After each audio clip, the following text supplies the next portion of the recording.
नमस्कार दोस्तों, मैं आपका दोस्त vision all exam YouTube channel में आपका स्वागत करता हूं।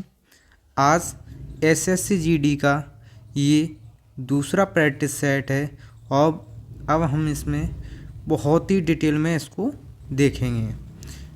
एक प्रैक्टिस सेट नंबर 1 हो चुका है, उसको भी देखें। आप अगर मेरे 20 प्रैक्टिस सेट को भी कर लेंगे तो आपके जीएस का झंझट ख़त्म हो जाएगा, जीएस एंड जीके का।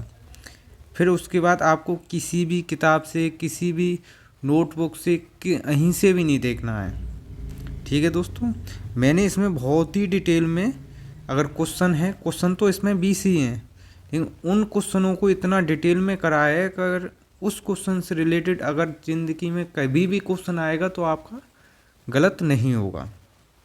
ठीक है दोस्तों, चैनल को सब्सक्राइब कर लें, बेल आइकन को दबा लें, जिससे कि आपको समय समय पर नोटिफिकेशन मिलता रहे।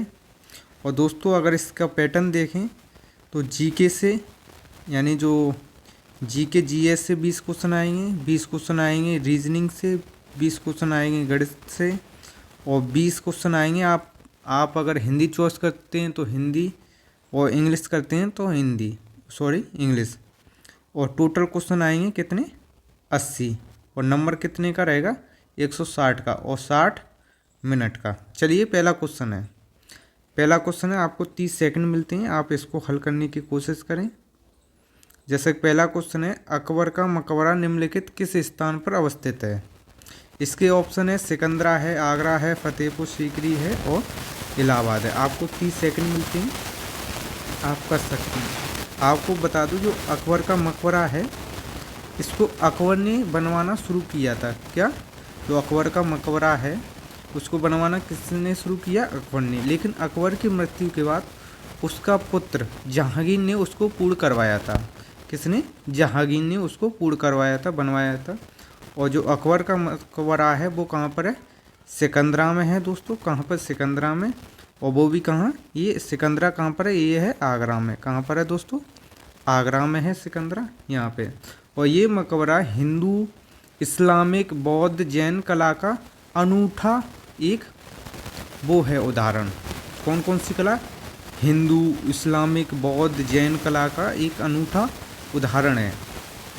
इसमें देखते हैं, अब देखते हैं अकबर के बारे में। अकबर का कार्यकाल है वो कब है? 1556 से लेकर 1605 ईस्वी तक। अगर इनके जन्म की बात करें, अकबर का जन्म हुआ था 1542 में। कहाँ पे हुआ था? अमरकोट में। कहाँ हुआ था? अमरकोट के राजा बीरसाल के महल में। आगे बात करें दोस्तों, इनकी जो माता हैं वो है हमीदा बानो, और पिता कौन है? हुमायूं। इनके बचपन का नाम क्या है? जमाल। इनके जो संरक्षक थे वो कौन थे? बैरम खां, यानी बाबा बैरम खां, वो एक बुजुर्ग व्यक्ति थे। इनका जो राज्य अभिषेक है वो हुआ था 1556 में, इनके जन्म के 14वें वर्ष। और कहाँ पर हुआ था? कालानौर में। मृत्यु उनकी हो गई थी अक्टूबर 1605 में। इनकी जो कब्र है वो कहाँ पर है? सिकंदरा में। सिकंदरे के मकबरे में, सिकंदरा में अकबर का मकबरा बना है, आगरे के निकट, यानी सिकंदरा में। इनके कुछ प्रमुख युद्ध थे। पहला युद्ध था इनका, कुछ प्रमुख थे उनमें से देखो, एक था पानीपत का द्वितीय युद्ध। ये लड़ा गया था अकबर और हेमू के बीच में। ये लड़ा गया था 5 नवंबर 1556 में। और इसमें किसकी विजय हुई थी? अकबर की दोस्तों। आगे बताएं, जो हल्दी घाटी का युद्ध, ये हुआ था 18 जून 1576 में। ये लड़ा गया था अकबर और महाराणा प्रताप के बीच में। इसमें भी किसकी विजय हुई थी? अकबर की।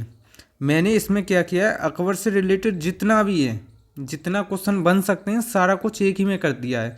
इसके बाद अब आपको अकबर से कुछ नहीं पढ़ना है, कुछ भी। ये है अकबर के 9 रत्न। ये एग्जाम में बहुत ज़्यादा पूछता है, बहुत ही ज़्यादा। 9 रत्न कौन सी?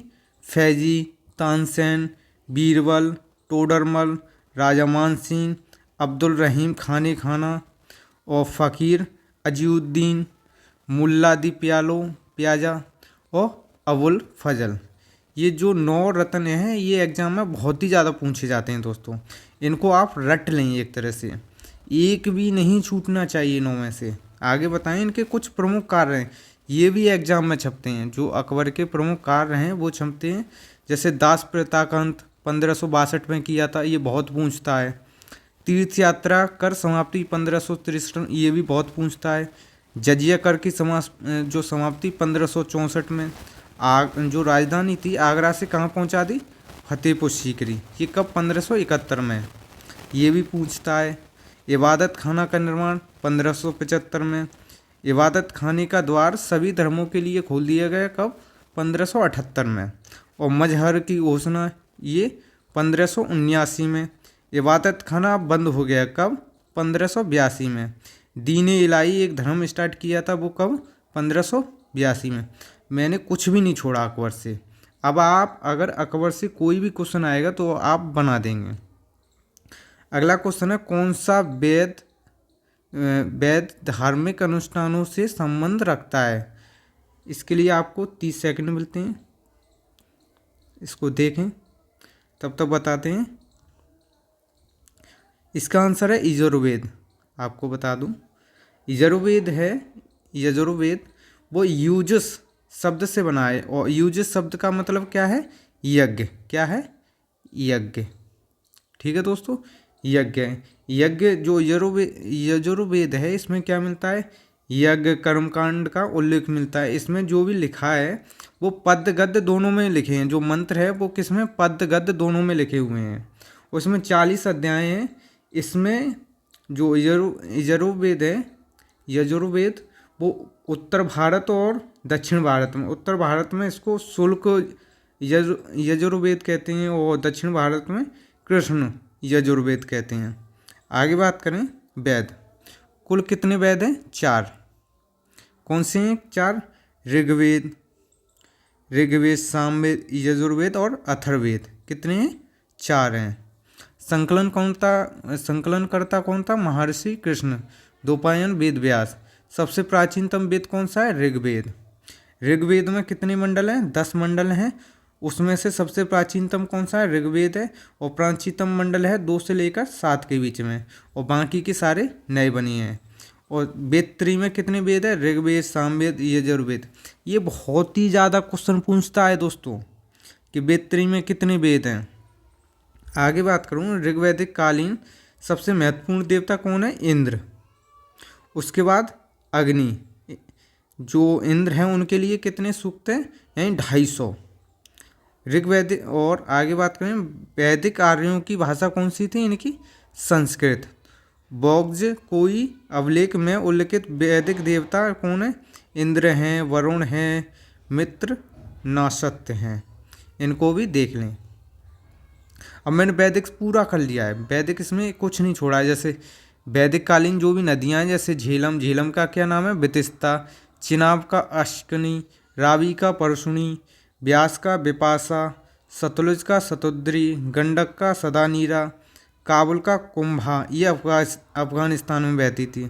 कुर्रम का कुरुम, गोमल का गोमती, घग्गर का दृश्यदूती, और स्वात का स्वास्तु। ठीक है, ये आपको एक तरह से रट जानी चाहिए ये नदियाँ। उनमें से इम्पोर्टेंट है, झेलम इम्पोर्टेंट है, चिनाब इम्पोर्टेंट है, रावी इम्पोर्टेंट है, ब्यास इम्पोर्टेंट है, सतलुज इम्पोर्टेंट है, और गंडक और ये काबुल, इनको आप देख सकते हैं बहुत ही ज़्यादा। आगे बात करें, जो मूल वैदिक साहित्य को समझने के लिए 6 वेदांगों की आवश्यकता होती थी। उनमें कौन से हैं, शिक्षा, निरुक्त, कल्प, छंद और व्याकरण, ज्योति।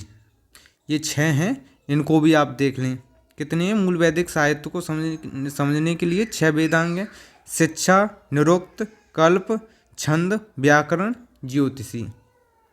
आगे बात करें, 4 आश्रमों का उल्लेख ज्वालोपनिषद में मिलता है। कितने, 4 आश्रम। कौन से, ब्रह्मचर्य, गृहस्थ, वानप्रस्थ और संन्यास। ये भी आप देख लें। आगे बात करें, वेद और उपवेद। ऋग्वेद का जो उपवेद है वो कौन सा है, आयुर्वेद। और इनको जो पढ़ने वाले होते थे वो उनको क्या कहते हैं, होता। इसमें क्या है, ऋचाओं का संकल्प है कि आप कैसे यज्ञ करें, क्या करेंगे, यजुर्वेद, इसमें क्या है धनुर्वेद। उपवेद इसका कौन सा, धनुर्वेद। इसमें क्या है यज्ञ या कर्म कांडों से संबंधित है ये। अगला है सामवेद, इसका उपवेद कौन सा है, गंधर्ववेद। उसमें क्या है, यानी गीतों का संकलन है, जो आप संगीत होते हैं, संगीत, ये संगीत से रिलेटेड है। अगला है अथर्ववेद, इसका उपवेद कौन सा है, शिल्पवेद। इसमें क्या है तंत्र मंत्र, रोग निवारक, जादू टोना, ये चीज़ है। तो आपको इनके सारे उपवेद याद रहने चाहिए, उपवेद। और ये किससे संबंधित है ये भी पूछता है। आगे बात करें, अगला क्वेश्चन है निम्नलिखित में से किस समझौते का लक्ष्य हिंदू मुस्लिम मतभेद को सुलझाना था। आपको इसके लिए 30 सेकंड मिलते हैं, इसको देखें। इसकी बात करें, ये हुआ था, आपको बता दूं, दिसंबर 1916 में। आपको बता दूं, जितने भी कांग्रेस के अधिवेशन होते थे वो साल के लास्ट महीने में होते थे। कब, दिसंबर में। और ये जो था, ये वाला 1916 वाला, ये कौन सा था, 31वां था। कौन सा, 31वां। और इसके जो अध्यक्ष थे वो कौन थे, अंबिका चरण मजूमदार। कौन थे, अंबिका चरण मजूमदार। इसी में गरम दल और नरम दल एक हो गए, मुस्लिम लीग और कांग्रेस एक हो गई। मुस्लिम लीग और कांग्रेस जो एक हुई थी वो हुई थी मोहम्मद अली जिन्ना और बाल गंगाधर तिलक के प्रयासों के द्वारा। इन्होंने कहा था कि इन दोनों को जब तक एक नहीं करेंगे तब तक भारत में स्वशासन लाना मुमकिन नहीं है, हिंदू मुस्लिम एकता से ही संभव है, इन्होंने कहा था। तो इसका आंसर हो गया लखनऊ समझौता। आगे बात करें, सब कुछ लिखा है, चिंता मत करो। और इसकी PDF आपको मिल जाएगी vision all exam Telegram channel पर, वहाँ से आप ले लें और इसको आप 1-2 बार पढ़ें और क्वेश्चन की प्रैक्टिस करें। आपके लिए 1-2 दिन में 500 क्वेश्चन प्लस ही रहेंगे। पॉलिटी की एक क्लास मैराथन आएगी, किसकी, पॉलिटी की। उसके बाद इंडियन ज्योग्राफी की आएगी, वर्ल्ड ज्योग्राफी की आएगी, इकोनॉमी की आएगी, इन्वायरमेंट की आएगी, फिजिक्स की आएगी, सब की आएगी एक ही मैराथन। उसमें अगर आपने वो कर ली और ये कर लिए क्लास, यानी जो प्रैक्टिस सेट है, तो आपको कुछ नहीं पढ़ना है, ठीक है। और चैनल को सब्सक्राइब कर लें दोस्तों, बेल आइकन को दबा लें, जिससे कि आपको समय समय पर नोटिफिकेशन मिलता रहे। जैसा कि ये है लखनऊ समझौता, ये कब हुआ था, 1916 में। इसके अध्यक्ष कौन थे, अंबिका चरण मजूमदार। ये भारतीय राष्ट्रीय कांग्रेस का वार्षिक अधिवेशन था। लखनऊ अधिवेशन में बाल गंगाधर तिलक और एनी बेसेंट के प्रयास से नरम दल और गरम दल पुनः मिल गए, जो पहले 1907 में बिछड़ गए थे। कब, 1907 में सूरत अधिवेशन में अलग हो गए थे, वो फिर दोबारा से इसमें एक हो गए हैं। कब, 1916 में। अब आपको अगर याद रखना है तो 1907 कितना हो गया, 16, तो 1916 में। इसी अधिवेशन में कांग्रेस एवं मुस्लिम लीग के बीच समझौता हुआ, जिसे लखनऊ समझौता के नाम से जाना जाता है। ये जो समझौता हुआ था वो हुआ था मोहम्मद अली जिन्ना और बाल गंगाधर तिलक के प्रयासों से। मुस्लिम लीग और कांग्रेस एक हो गई, किनके प्रयासों से, मोहम्मद अली जिन्ना और बाल गंगाधर तिलक। और गरम दल और नरम दल किन्हीं प्रयासों से, बाल गंगाधर तिलक और एनी बेसेंट। आगे कुछ महत्वपूर्ण घटना है, जैसे काटामारू प्रकरण, ये हुआ था कब, 1914 में। माल्ले मिंटो सुधार, ये कब हुआ था, 1909 में। इसमें एक तरह से मुसलमानों को पृथक निर्वाचन मंडल मिल गया, सांप्रदायिक निर्वाचन मंडल। 1911 में दिल्ली दरबार जुड़ा। यहाँ पे क्या था, जो राजधानी थी वो दिल्ली आ गई। कहाँ पर, दिल्ली। कलकत्ता से कहाँ गई, दिल्ली। और ये हुआ था प्रथम विश्व युद्ध, ये हुआ था 1914 से 1918 के बीच में। होम रूल लीग आंदोलन, ये हुआ था 1916 में। लखनऊ समझौता, ये 1916 में। मोंटेगू घोषणा 1917 में। मोंटेगू चेम्सफोर्ड सुधार 1919 में। इसी के बीच हुआ था 1919 में आया था एक रॉलेट एक्ट, बिना अपील बिना दलील का कानून। आगे बात करें, शिव गुफा कहाँ स्थित है, ये कहाँ पर है।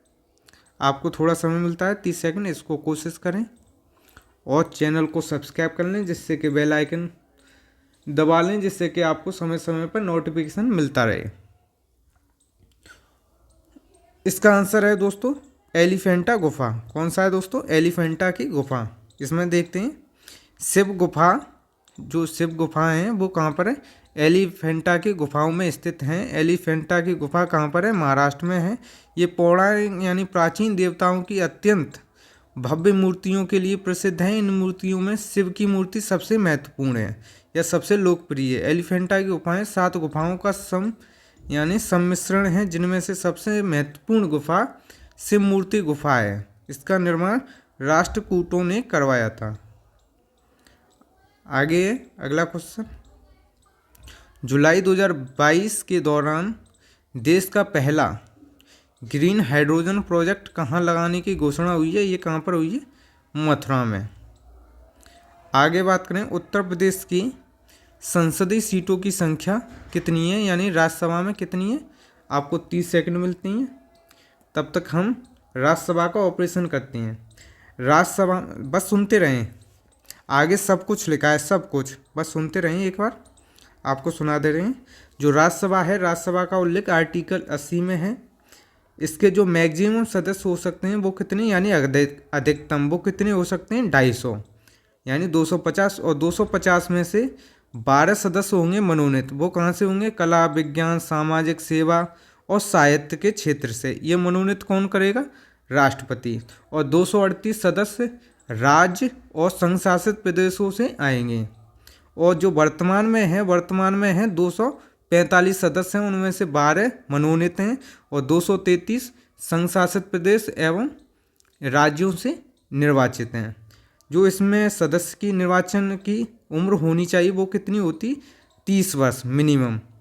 और राज्यसभा को भंग नहीं किया जा सकता। इसका कार्यकाल होता है 6 वर्ष। और इसमें 1/3 सदस्य प्रत्येक 2 वर्ष में यानी निलंबित होते हैं। इसका जो सभापति होता है वो कौन होता है? उपराष्ट्रपति। अब आपका आंसर है इसका 31। आंसर सबसे लास्ट में कितनी है? 31 है। आपको बता दूं, तमिलनाडु में कितनी है? 18। कर्नाटक में कितनी है? 12। वेस्ट बंगाल में कितनी है? 16। और यूपी में कितनी है? 31। सबसे ज़्यादा यूपी में है। अब फिर से हो जाएगा, यानी इसका गठन कब हुआ था? 3 अप्रैल 1952 को। प्रथम बैठक 13 मई 1952 को। ये क्या उच्च सदन है और कैसा है? स्थायी सदन है। सदस्य इसमें निर्धारित हैं कितने? 250। 250 में से 12 मनोनीत होंगे। कहाँ से होंगे? कला, विज्ञान, सामाजिक सेवा और साहित्य के क्षेत्र से। और ये कौन करेंगे? राष्ट्रपति। और 238 कहाँ से होंगे? स्टेट प्लस यूटी से। ठीक है दोस्तों, वर्तमान में 245 सदस्य हैं, जिनमें से 12 मनोनीत हैं। कहाँ से? एक और बात सुन लो, कला, विज्ञान, सामाजिक सेवा और साहित्य। और 233 कहाँ से? स्टेट प्लस यूटी, यानी संघ शासित प्रदेश और राज्य से। सदस्य निर्वाचित होने की न्यूनतम आयु कितनी है? 30 वर्ष। सदस्यों का कार्यकाल 6 वर्ष। पदेन जो उप सभापति होता है कौन? उपराष्ट्रपति। 1/3 सदस्य प्रत्येक 2 वर्ष बाद सेवानिवृत्त होते हैं। और प्रथम सभापति कौन था? डॉक्टर सर्वपल्ली राधाकृष्णन। यही प्रथम उपराष्ट्रपति थे। आगे बात करते हैं, भारत के राष्ट्रपति को उनके पद से हटाए जाने की प्रक्रिया कहाँ पर होती है? आपके लिए ये 30 सेकंड हैं, तब तक आपको बता दूं।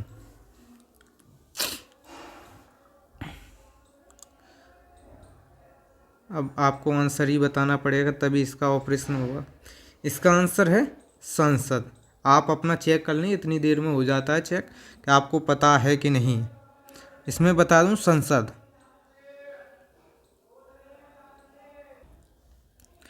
इसमें बता दूं जो महाभियोग की प्रक्रिया है वो कहाँ पर है? पहली बात तो आर्टिकल 61 में। जो राष्ट्रपति हैं उनको हटाने के लिए क्या है, यानी क्या प्रावधान है? वो है संविधान का अतिक्रमण। ये अभी तक जो संविधान है उसमें उल्लेख नहीं किया गया है कि संविधान का अतिक्रमण क्या है या संविधान का उल्लंघन क्या है। इसका विचार जो है वो उच्चतम न्यायालय, जो सुप्रीम कोर्ट है, उसके ऊपर रख दिया है कि वो जो भी समझे वो समझ सकता है कि संविधान का अतिक्रमण क्या है या संविधान का उल्लंघन क्या है। और दोस्तों ये संसद के किसी भी सदन से प्रक्रिया स्टार्ट हो सकती है, किसी भी से मतलब चाहे लोकसभा चाहे राज्यसभा से। आपको याद, थोड़ा दिमाग से, ठंडे दिमाग से इसको देखें। मान लो लोकसभा से स्टार्ट होगी तो लोकसभा में कितने हैं आपको बता दूं, जो लोकसभा में कितने सदस्य हैं, ये इसमें है 545। 545 के मान लो लोकसभा से स्टार्ट हुई है, लोकसभा से नहीं, ये राज्यसभा से भी स्टार्ट हो सकती है। अब मैं कह रहा हूँ लोकसभा से हुई है, आप भी कह रहे हैं लोकसभा से हुई है, तो लोकसभा से स्टार्ट कर रहे हैं। तो लोकसभा से हुई है तो 545 सदस्यों के 1/4 सदस्य, जो 1/4 सदस्य हैं, लिखित में हस्ताक्षर करते हुए जो लोकसभा में स्पीकर है उसको प्रस्ताव देंगे। जो सिग्नेचर करेंगे वो देंगे प्रस्ताव, उसमें लिखा होगा कि हम राष्ट्रपति महोदय पर हटाने की प्रक्रिया स्टार्ट करना चाहते हैं। तो 1/4 सदस्य देंगे। जिस दिन मान लो आज दी है, आज से अब ये आज ही पहुंच जाएगा किसके, राष्ट्रपति के पास। यही लेटर एक और पहुंच जाएगा तो प्रेसिडेंट के पास, उनके पास पहुंच जाएगा कि उसमें लिखा होगा कि आप पर महाभियोग की प्रक्रिया स्टार्ट हो रही है। तो आज से 14 दिन बाद, कितने 14 दिन बाद ही प्रक्रिया पुनः लोकसभा में स्टार्ट होगी। तभी तो उसमें लिखा होता है कि राष्ट्रपति को 14 दिन पूर्व लिखित सूचना देनी पड़ेगी और देनी चाहिए, नहीं तो ये महाभियोग की प्रक्रिया संभव नहीं है। अगर यहाँ से मान लो 14 दिन बाद आ गए, फिर उसके बाद प्रक्रिया स्टार्ट होगी लोकसभा से। फिर लोकसभा के 2/3 सदस्य बहुमत के साथ अगर यहाँ से स्वीकार कर लिया जाता है या पारित हो जाता है, फिर ये जाएगा कहाँ पर, राज्यसभा में। अब राज्यसभा एक तरह से न्याय का वो करेगा, इसमें न्यायालय की भूमिका निभाएगा, यानी जांच करेगा कि यहाँ से ये पास हुआ है, ये ठीक है कि नहीं। उसी के साथ ये एक संदेश देगा राष्ट्रपति को, उनसे कहेगा कि आप आ जाएं, या आप किसी अपने मित्र या किसी भाई को या किसी को भी भेज सकते हैं जिस पे आपको पूरा विश्वास हो, उसको भेज दें कहाँ, राज्यसभा में। और या आप खुद ही आ जाएं, मैं तो कह रहा हूँ आप खुद ही आ जाएं राष्ट्रपति महोदय, जिससे कि आप अपना विचार रख सकते हैं कि ये जो महाभियोग की प्रक्रिया चलाई जा रही है वो ठीक है कि नहीं। अब आ गए कौन, राष्ट्रपति महोदय, प्रेसिडेंट आ गए, यहाँ पर जो प्रेसिडेंट है वो आ गए। उसके बावजूद भी यहाँ से लोकसभा से 2/3 बहुमत से ये पारित हो जाएगा तो राष्ट्रपति अपने पद से हटा दिए जाएंगे। तो इसका क्या होगा, संसद। आगे बात करें, राष्ट्रपति पर महाभियोग की प्रक्रिया अनुच्छेद 61 में है, लाया जा सकता है किसी भी सदन में, किसी भी सदन से, लोकसभा या राज्यसभा से, किसी में भी। दोनों सदनों द्वारा अलग अलग पारित होना आवश्यक है, कितना, 2/3 से। तो ये हो गया। आगे देखते हैं राष्ट्रपति के बारे में। राष्ट्रपति निर्वाचन मंडल, यानी दोनों सदनों के निर्वाचित सदस्य भाग लेंगे इसके इलेक्शन में, और राज्य विधानसभाओं के सभी सदस्य निर्वाचित सदस्य लेंगे, और दिल्ली और पुडुचेरी की विधानसभाओं के निर्वाचित सदस्य लेंगे इसके इलेक्शन में भाग। ये तो हो गया दोस्तों इनका निर्वाचन मंडल। आगे है त्यागपत्र। त्यागपत्र किसको देंगे, उपराष्ट्रपति को। पदावधि कितनी होती है, 5 वर्ष। हटाने की प्रक्रिया, महाभियोग जो आर्टिकल 61 में है, अभी देखिए। योग्यता है भारत का नागरिक हो, 35 वर्ष की आयु पूर्ण कर चुका हो, लोकसभा का सदस्य बनने योग्य हो। शपथ की बात करें, शपथ ये लेंगे CGI के सम्मुख, किसके, CGI chief justice of India, Bharat के मुख्य न्यायाधीश के समक्ष। अगर उनकी अनुपस्थिति अगर वो ना हो तो उच्चतम न्यायालय के किसी भी वरिष्ठतम न्यायाधीश के समक्ष ये शपथ लेंगे। ये मात्र 2 या 3 मिनट में ये पूरा आपका राष्ट्रपति खत्म हो गया। आगे बात करते हैं, पृथ्वी सूर्य के चारों ओर, जो पृथ्वी है, पृथ्वी सूर्य के चारों ओर घूमती है, इस सिद्धांत को पेश करने वाले प्रथम व्यक्ति कौन थे। 30 सेकंड मिलते हैं।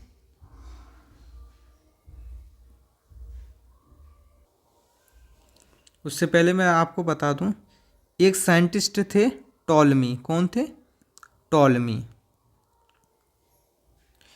इन्होंने बहुत समय पहले इन्होंने क्या कहा था, जो पृथ्वी है, पृथ्वी केंद्र है और बाकी के सभी पिंड पृथ्वी के चारों ओर चक्कर लगा रहे हैं। ठीक है, ये कहा था टॉलमी ने। उसके बाद आए कोपरनिकस। कौन? कोपरनिकस आए थे। कोपरनिकस ने कहा था सूर्य केंद्र में है, सूर्य केंद्र में है और सूर्य के चारों ओर सारे पिंड चक्कर लगा रहे हैं, यानी पृथ्वी सूर्य के चारों ओर घूमती है। इस सिद्धांत का पेश किसने किया था? कोपरनिकस ने किया था। तो इसका आंसर ये हो गया। आगे कुछ देखें, इसमें आपको एक एक चीज़ मैं बताऊंगा। स्टार्ट यहाँ से करते हैं। ये जो अक्षांश रेखाएं हैं, अक्षांश रेखाएं आपको बता दूं, मान लो ये पृथ्वी है, ये 0 डिग्री ये अक्षांश है, ये 23 डिग्री अक्षांश है, और ये 23 डिग्री साउथ, ये 23 डिग्री नॉर्थ। इसको बोलते हैं कर्क रेखा, इसको बोलते हैं मकर रेखा। ये है आर्कटिक, ये है अंटार्कटिक, ये और ये उत्तरी ध्रुव है, ये दक्षिणी ध्रुव है। ये क्या है? काल्पनिक रेखाएं। ये कहीं पे रियलिटी में है नहीं है, एक तरह से काल्पनिक है, इमेजिनरी लाइन। ठीक है, पहला नंबर अक्षांश। दूसरा जो अक्षांश है विषुवत, इसको समझें, फिर इसी को लेते हैं। ये है विषुवत व्रत, ये है विषुवत व्रत। भूमध्य रेखा कितनी है? 0 डिग्री से किसी भी स्थान से पृथ्वी के केंद्र, पृथ्वी का केंद्र मान लो ये है, मान लो नहीं है, पृथ्वी के केंद्र से कोणीय दूरी। अब मान लो हमको 30 डिग्री जाना, तो 30 डिग्री का हम कोण बना देंगे, 30 डिग्री का ये कोण और 30 डिग्री का ये, इन दोनों को मिलाने वाली यही अक्षांश रेखा हो जाएगी 30 डिग्री। आपको समझ में आया? ऐसे ही चलती है। मान लो ये 60 डिग्री का कोण है, ऐसे ये 60 का है, तो इन दोनों को मिलाने के वाले ये कितना अक्षांश होएगा? 60। और दो अक्षांशों के बीच की दूरी कितनी होती है? 111।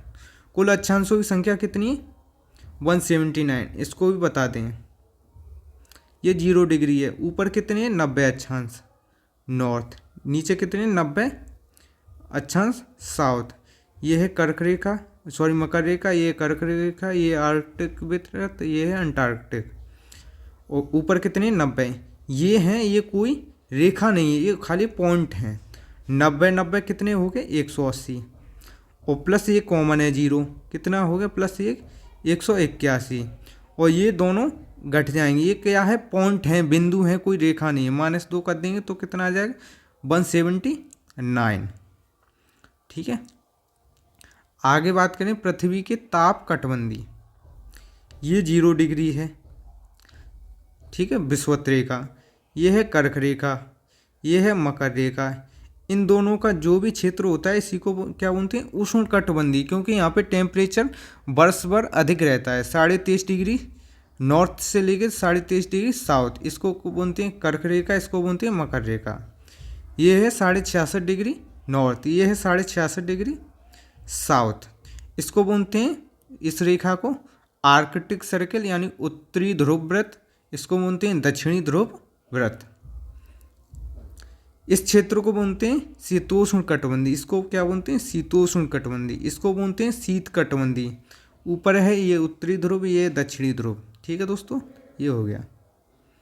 इसमें देखिए देशांतर, मैंने क्या किया है, जो भी क्वेश्चन आया उसकी निचोड़ दिया है, कुछ भी नहीं छोड़ा है। अब इसको देखें, दो देशांतरों के बीच की दूरी अधिकतम, जैसे ये है 0 डिग्री, ये है विषुवत रेखा, ये है कर्क रेखा, ये है मकर रेखा। अब ये है सबसे ज़्यादा आपको दिख रही हुई यहीं पे है विषुवत रेखा पे, उसके बाद बीच की दूरी कम होती जा रही है, यहाँ पे कम है और यहाँ पे कम है, तो सबसे ज़्यादा कहाँ पर है? विषुवत रेखा पे। यहाँ पर ग्रीनविच रेखा से किसी भी स्थान का कोणात्मक दूरी उत्तरी एवं दक्षिणी ध्रुव को मिलाने वाली रेखा को क्या बोलते हैं? काल्पनिक रेखा को देशांतर कहते हैं। यानी जो उत्तरी ध्रुव और दक्षिणी ध्रुव को मिलाने वाली रेखा को क्या बोलते हैं? देशांतर।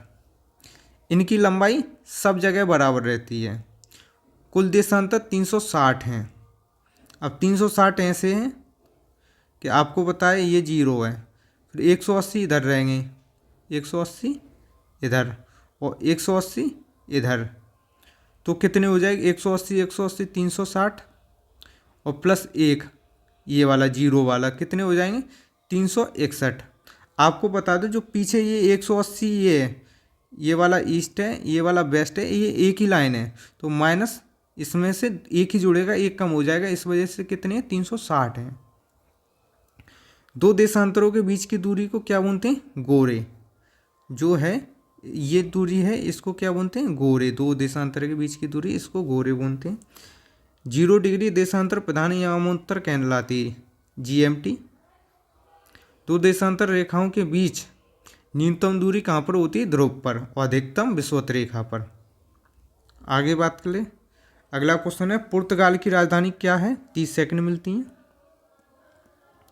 तब तक आपको। लिस्बन किसकी पुर्तगाल की, वियना किसकी ऑस्ट्रेलिया की, ब्यूनस आयर्स किसकी अर्जेंटीना की, मिन्स्क है बेलारूस की। तो इसका आंसर क्या हो जाएगा लिस्बन।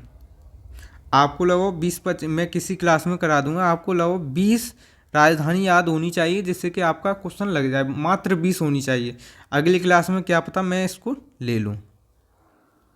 आगे बात करें भौतिक मात्रक जर्क की इकाई क्या है। आपको 30 सेकंड मिलती हैं, आप इसको देखें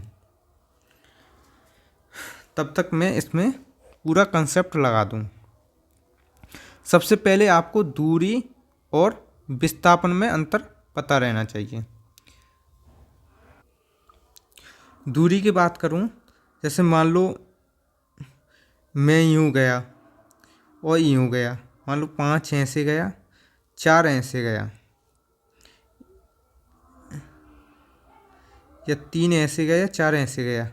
अब जो दूरी है इस पॉइंट से इस पॉइंट की, मैं कितना चला 3 ये 4 ये 4 और 3 7 चला, ये हो गई मेरी दूरी। लेकिन विस्थापन क्या होता है शॉर्टेंस डिस्टेंस। 4 में ऐसे गया, 3 ऐसे गया, अब मेरी दूरी ये नहीं है, ये है शॉर्टेंस डिस्टेंस। ये कितना है 5, ठीक है, यानी न्यूनतम। जैसे मैं पहले गया यूँ करके यूँ यूँ यूँ यूँ यूँ, ये तो मेरी दूरी हो गई ऐसे। अब ये पूरी करेंगे तो यूँ हो जाएगी। लेकिन इसी में अगर विस्थापन देखेंगे, विस्थापन ये है। विस्थापन नेगेटिव भी हो सकता है, नेगेटिव पॉजिटिव सब कुछ हो सकता है, लेकिन दूरी हमेशा कैसी रहेगी पॉजिटिव। मान लो मैं यहाँ से गया 10 किलोमीटर, फिर यहाँ से चल के फिर आ जाऊँगा इसी पॉइंट पे, तो कितना चलाया मैं 20 किलोमीटर। इसमें क्या है, आप अगर आप विस्थापन मान लो 10 ही हो गए, 10 ही हो गए, तो विस्थापन कितना हो जाएगा 0। कुछ आप चले ही नहीं हैं, ठीक है। तो ये है दो बिंदुओं के बीच के पथ की पूरी लंबाई, पूरी पूछ रहा है। ये क्या है, दो बिंदुओं के बीच की न्यूनतम दूरी। जैसे दो बिंदु हैं, इनके बीच की न्यूनतम दूरी ये है, और दो बिंदुओं की ये पूरी दूरी है। यह एक अदिश राशि है, इसमें केवल परिणाम होता है। ये सदिश राशि है, इसमें परिणाम और दिशा दोनों होती है। इसका मान शून्य नहीं हो सकता, सदैव पॉजिटिव रहता है। इसका मान शून्य भी हो सकता है, ठीक है। आगे बात करें दूरी। जो चाल है, चाल बराबर होता है दूरी बट्टे समय। चाल बराबर क्या होता है दूरी बट्टे समय। वस्तु द्वारा इकाई समय में चली गई दूरी क्या कहती है चाल। यह कौन सी अदिश राशि है। मात्रक क्या है मीटर पर सेकंड। वेग क्या है विस्थापन बट्टे समय, वेग, ठीक है दोस्तों, विस्थापन बट्टे समय। वस्तु में इकाई समय में उत्पन्न विस्थापन, यह सदिश राशि है, इसका मात्रक मीटर पर सेकंड है। मात्रक दोनों है, इसमें सदिश राशि इस वजह से है क्योंकि इसमें दिशा और एक तरह से मैग्नीट्यूड दोनों है, परिणाम और दिशा दोनों है। आगे बात करें अब त्वरण यानी एक्सीलरेशन, इसको क्या बोलते हैं वेग परिवर्तन की दर को क्या बोलते हैं त्वरण। समय के साथ वस्तु के वेग में परिवर्तन की दर को क्या बोलते हैं त्वरण। ये कैसी सदिश राशि है, इसका मात्रक मीटर पर सेकंड स्क्वायर है। वहीं जो जर्क है, अब आ जाएगा आपका आंसर, जर्क है, जर्क को बोलते हैं त्वरण। त्वरण परिवर्तन की दर को, परिवर्तन की दर को जर्क कहते हैं। क्या कहते हैं जर्क। तो इसमें क्या आ जाएगा त्वरण परिवर्तन बट्टे समय, ठीक है, ये हो गया, ये हो गया। और इसका मात्रक क्या है मीटर पर सेकंड स्क्वायर, और समय का क्या होता है सेकंड, तो ये हो जाएगा मीटर पर सेकंड क्यूब। इसका ये हो गया, तब से आप ढूंढें, इसका ये हो गया, तो इसका क्या हो गया मीटर पर सेकंड क्यूब। मुझको यहाँ तक पहुँचने के लिए क्या क्या करना पड़ा। आगे बात करते हैं, कुछ मात्रक हैं, जल्दी से निपटाते हैं, बहुत सारा है। क्षेत्रफल का मीटर स्क्वायर, आयतन का मीटर क्यूब, घनत्व का किलोग्राम मीटर क्यूब, वर्ग का है मीटर पर सेकंड, त्वरण का है मीटर पर सेकंड स्क्वायर, बल का है न्यूटन, कार्य का है जूल, ऊर्जा का है जूल, शक्ति का वाट है, समतल कोण का रेडियन है, घन कोण का स्टेरेडियन है। समतल कोण ये होता है, घन कोण ये होता है, यानी 3D में, ठीक है, एक तरह से इसका निकालना है। तो है आवेग का न्यूटन सेकंड है, विद्युत आवेश का कूलाम है, विद्युत धारिता का फैराडे है, आवृत्ति का हर्ट्ज है, प्रतिरोध का ओम है, प्रतिरोधकता का ओम मीटर है, दाब का पास्कल है, और ऊष्मा का कैलोरी है, विभवांतर का वोल्ट है, तरंग दैर्घ्य का एंगस्ट्रम है, ध्वनि की प्रबलता का डेसिमल है, वायुमंडलीय दाब का है बार, जल की प्रवाह का क्यूसेक, ओजोन की परत डॉप्सन में। अगला क्वेश्चन है, हाल ही में किस राज्य द्वारा नारी को नमन योजना कहाँ से हुई है? हिमाचल प्रदेश से। इससे क्या है, जो बस का किराया है उसमें नारी के लिए, जो महिलाएं हैं उनको 50% की छूट है। आगे बात करें, किस शरीर के भार में यानी W का सूत्र, इसमें आपको 30 सेकंड मिलते हैं, बताता है। तब तक हम इसका ऑपरेशन करते हैं। भार, पहले तो द्रव्यमान, द्रव्यमान मानव का एक्चुअल जो भार होता है शरीर कितना है, गुद्दा यानी जितना मास है उसका परिणाम जो होता है उसको बोलते हैं द्रव्यमान। यह अदिश राशि है, यह सदैव समान रहता है। ये भार है किसी भी वस्तु पर पृथ्वी द्वारा, जो जैसे कि ये ध्रुव, ये है पृथ्वी, ये 0 डिग्री, ये ध्रुव है, जो एक तरह से जो ग्रेविटी होती है, गुरुत्वाकर्षण बल, भूमध्य रेखा पर कम रहता है और ध्रुवों पर अधिक रहता है। तो जो मनुष्य है उसका भार ध्रुवों पर अधिक होगा और विषुवत रेखा पर कम होगा। यह सदिश राशि है। किसी वस्तु का भार भिन्न भिन्न हो सकता है। अगर आप कहाँ चंद्रमा पर जाएंगे तो 1/6 भार कम हो जाएगा, लेकिन द्रव्यमान वही होगा, क्यों, वहाँ पर आपके शरीर पर ग्रेविटी कम हो जाती है। यह किसी पिंड का भार W उसके द्रव्यमान तथा गुरुत्वीय त्वरण G के गुणनफल के बराबर होता है, यानी M×G। G का मान भूमध्य रेखा पर सबसे कम और ध्रुवों पर सबसे अधिक होता है, जिस कारण पिंड का भार ध्रुवों पर सबसे अधिक और भूमध्य रेखा पर सबसे कम। अगला क्वेश्चन है, निम्नलिखित में से कौन सी तरंगों का ध्रुवित नहीं किया जा सकता? आपको इसके लिए 30 सेकंड मिलते हैं। तब तक हम इसका जितना भी कॉन्सेप्ट है उसको देखते हैं। अनुदैर्घ्य तरंग, कौन सी अनुदैर्घ्य? अनुदैर्घ्य तरंगें, इनको माध्यम की आवश्यकता होती है। ये जो कंपन करती हैं या संचलन करती हैं, मान लो ये है, पहले तो ये कंपन ऐसे करेंगे, फिर ऐसे, यानी यूँ यूँ यूँ ऐसे ये चलती हैं, गमन करती हैं, संचरण दिशा के समानांतर करती हैं। उदाहरण के ध्वनि तरंगे, ध्वनि जैसे आप बोलेंगे, आपने यहाँ से बोला है तो आप पहले तो इसमें जाएगी, फिर ये यूँ होगा, फिर आगे जो कण होते हैं, मान लो ये कण है, तो पहले इसको टकराएगी, फिर इसको, ऐसे गमन करती है। जैसे स्फुरंग है, उत्पन्न तरंग।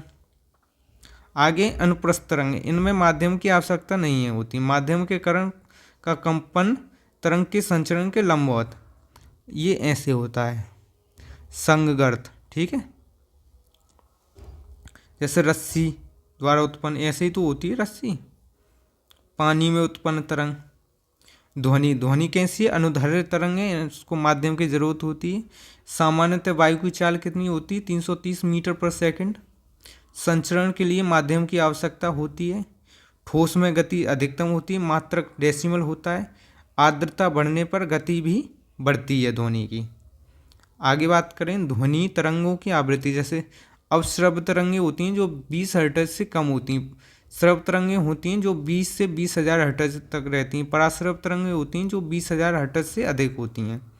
पराश्रव तरंगें उत्पन्न होती हैं, जो प्रयोग करते हैं वो चमगादड़, डॉल्फिन। आपको बता दूं, जो डॉल्फिन मछली होती है उसकी आंखें नहीं होती हैं, वो क्या है, यही पराश्रव तरंगें छोड़ती है। छोड़ेगी तो ये जाएंगी, फिर आगे अगर कोई बैरियर है तो उससे टकरा कर यूँ चली जाएगी। ये रास्ते का ऐसे ही पता करती है। आपने अगर सुनी होगी आवाज़, तो ये अजीब सी आवाज़ निकालती है। ये अगर आप सुनेंगे तो आपका दिमाग भन्नाता होगा, यानी कि अजीब सा लगेगा। अब इधर देखते हैं, इसका आंसर है पराश्रव तरंग। पराश्रव ध्वनि 20,000 हर्ट्ज से अधिक आवृत्ति की होती हैं, जो मनुष्य को सुनाई नहीं पड़ती हैं। मनुष्य की श्रव शक्ति 20 से 20,000 कंपन प्रति सेकंड की होती है। पराश्रव तरंगों को ध्रुवित नहीं किया जा सकता है। इन तरंगों का तरंग दैर्घ्य सदैव साधारणतः इतना होता है, 10 से लेकर 4 सेंटीमीटर तक होता है। अगला क्वेश्चन है दोस्तों, चैनल को सब्सक्राइब कर लें, बेल आइकन को दबा लें, जिससे कि आपको समय समय पर नोटिफिकेशन मिलता रहे। निम्नलिखित तत्वों में से किसका सबसे कम गलनांक है? किसका है? जेनॉन का। सबसे अधिक मैग्नीशियम का, ये सबसे अधिक बेरियम, इसका तो इसमें तो बेरियम है, ये सेल्सियस में दे रहा है। सबसे कम किसका है? जेनॉन का। काली मिर्च का पौधा क्या है? ये बेल है दोस्तों। प्रकंद क्या है? कमल है, अदरक है, हल्दी क्या है? प्रकंद। आलू क्या है? कंद।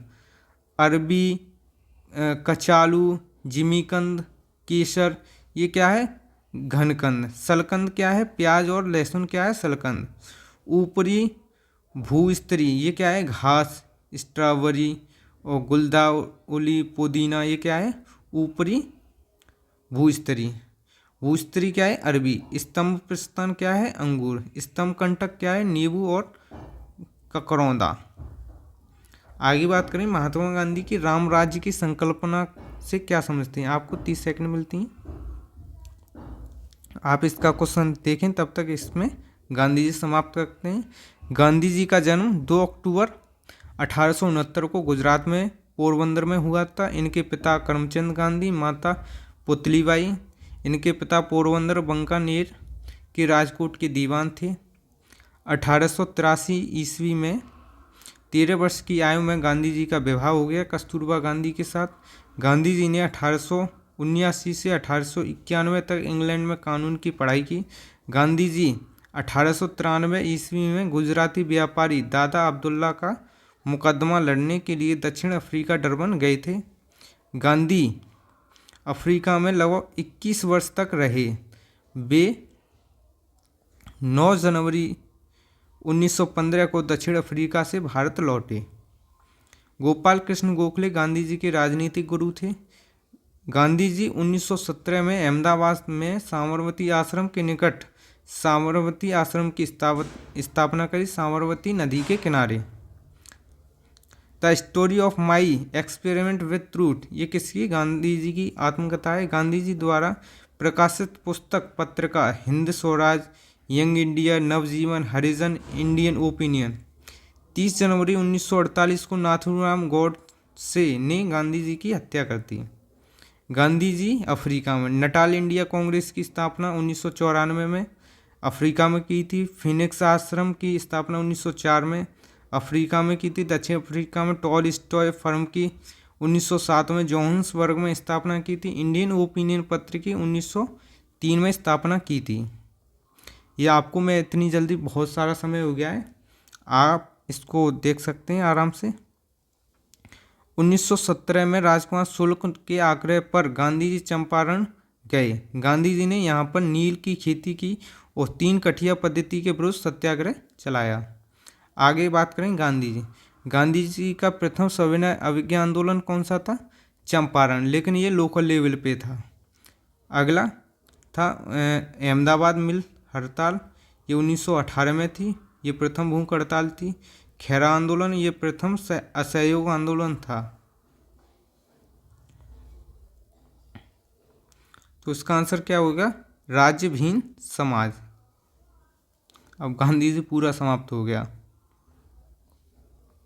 और दोस्तों चैनल को सब्सक्राइब कर लें, जिससे कि बेल आइकन को दबा लें, जिससे कि आपको समय समय पर नोटिफिकेशन मिलता रहे। और उसके बाद अगली क्लास 2-3 दिन में होगी आपकी पॉलिटी की, जो आपको 500 क्वेश्चन देखी जाएगी, जिससे कि आपको एक भी क्वेश्चन बाहर नहीं जाएगा आपके एग्जाम में। लॉरेंज वक्र क्या है, क्या दर्शाती है? ये आय वितरण को दर्शाती है। लॉरेंज वक्र, ये है लॉरेंज वक्र। ये वक्र है, जितनी दूर जाएगी तितना ही असमानता आएगी। लॉरेंज वक्र के माध्यम से आय वितरण को दर्शाया जाता है। 7 जुलाई 2022 को केंद्रीय गृह मंत्री ने वीडियो कॉन्फ्रेंस के माध्यम से कहां पर स्वामी रामानुजाचार्य की प्रतिमा स्टैचू ऑफ पीस का अनावरण किया? श्रीनगर में। अगले क्वेश्चन की बात करें, भारत के पहले इथेनॉल संयंत्र का उद्घाटन कहाँ किया गया? ये कहाँ किया गया? बिहार में। किस पहाड़ी को राष्ट्रीय स्मारक प्राधिकरण द्वारा 7 जुलाई 2022 को राष्ट्रीय महत्व का स्मारक घोषित किया गया? ये कौन सी? मानगढ़ की पहाड़ी। दोस्तों आपके 20 क्वेश्चन हो चुके हैं पूरे। और चैनल को सब्सक्राइब कर लें, बेल आइकन को दबा लें, जिससे कि आपको समय समय पर नोटिफिकेशन मिलता रहे। और दोस्तों ये आपके लिए बहुत ही इम्पोर्टेंट है। और दोस्तों आपको बता दूं, मैं जो सीरीज़ चल रही है आपको आ जाएगी 500 क्वेश्चन पॉलिटी, कुछ दिनों में वो क्लास तैयार हो रही है। उसको क्या है, क्वेश्चन रहेंगे प्लस उसमें कंसेप्ट रहेंगे। नमस्कार दोस्तों।